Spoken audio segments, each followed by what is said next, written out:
और अब बात करने वाले हैं झारखंड में मचे सियासी बवाल की। आपको बता दें कि खनन को लेकर जिस तरीके से ईडी ताबड़तोड़ छापेमारी कर रही है, राजस्थान में भी इस मामले को लेकर छापेमारी की गई है। और यहां तक कि आपको बता दें कि मीडिया सलाहकार डीएसपी तक रडार ईडी की रडार पर वो पूरी तरीके से पहुंच चुके हैं। और इस मामले के बाद में, छापेमारी के बाद में, अब सोरेन की कुर्सी भी डगमगाती हुई नजर आ रही है, क्योंकि लगातार बैठकों का दौर भी जारी है। देखिए इस रिपोर्ट में।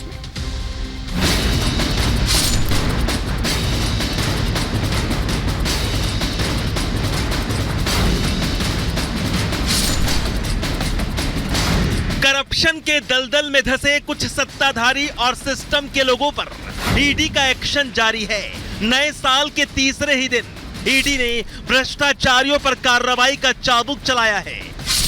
दरअसल अवैध खनन के मामले में ईडी ने राजस्थान, झारखंड और पश्चिम बंगाल में बड़ी कार्रवाई करते हुए तकरीबन 1 दर्जन से ज्यादा ठिकानों पर छापेमारी की है। ईडी की रेड में झारखंड के सीएम हेमंत सोरेन के मीडिया सलाहकार समेत एक कलेक्टर और एक डीएसपी का ठिकाना भी शामिल है। ईडी के अचानक हुए इस एक्शन से झारखंड की सियासत में हड़कंप मच गया। आपको बता दें कि अभी एक दिन पहले ही मुख्यमंत्री सोरेन ने ईडी पर पक्षपात का आरोप लगाया था। मुख्यमंत्री जिस तरीके से ईडी के संबंध से भाग रहे हैं, तो ये 70,000 करोड़ के घपले घोटाले के तार कहीं ना कहीं सीधे तौर पर उनसे जुड़ते दिख रहे हैं। बहरहाल मुख्यमंत्री के लिए जजमेंट डे आ गया है और आप कितने भी बड़े क्यों ना हो, कानून आपसे हमेशा ऊपर रहता है। ईडी की टीम सीएम हेमंत सोरेन के मीडिया सलाहकार अभिषेक प्रसाद के ठिकाने पर पहुंची। ईडी की रेड में हजारीबाग के डीएसपी राजेंद्र दुबे का ठिकाना भी शामिल रहा। इतना ही नहीं, साहिबगंज के कलेक्टर रामनिवास के घर के साथ ही राजस्थान में उनके मूल स्थान पर भी ईडी ने रेड डाली। ईडी की इस कार्रवाई में कई बड़े अधिकारियों को भी घेरे में लिया गया, लेकिन झारखंड के रांची में मुख्यमंत्री हेमंत सोरेन और सत्तारूढ़ दलों के विधायकों के साथ हुई बैठक के बाद एक फैसला भी सामने आ गया। सीएम सोरेन ने अपने पद से इस्तीफा नहीं देने का फैसला लिया है। जेएमएम सांसद महुआ मांझी का कहना है कि किसी को डरने की जरूरत नहीं है। हेमंत सोरेन हमारे नेता हैं और आगे भी रहेंगे। उन्होंने कहा कि किसी को डरने की बात नहीं है।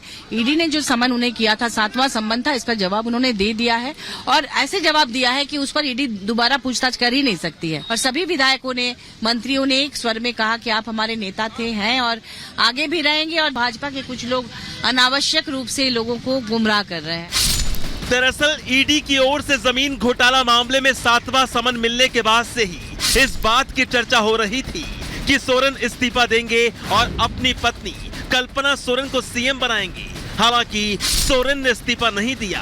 भ्रष्टाचार को लेकर एक तरफ जहां देश में सत्तारूढ़ बीजेपी के नेता हमलावर हैं, तो वहीं दूसरी तरफ करप्शन के खिलाफ की जा रही चौतरफा कार्रवाई को इंडी गठबंधन के नेता बीजेपी की चुनावी नीति बता रहे हैं। विपक्ष के खिलाफ ही ED, CBI, income tax, police तंत्र, इंटेलिजेंस दुरुपयोग किया जा रहा है और न्याय नहीं रह गया है। जनतंत्र खत्म हो गया है, डिक्टेटरशिप आ गई है। ईडी की एक साथ हुई 3 राज्यों में छापेमारी के बाद झारखंड में हड़कंप मचा है। ईडी दस्तावेजों को खंगाल रही है। अभी तक इस बात की कोई जानकारी सामने नहीं आई है कि ईडी को इस छापेमारी में क्या कुछ मिला और क्या नहीं, लेकिन ईडी की इस रेड से झारखंड में उथल पुथल मचना तय है। Bureau report, Republic Bharat.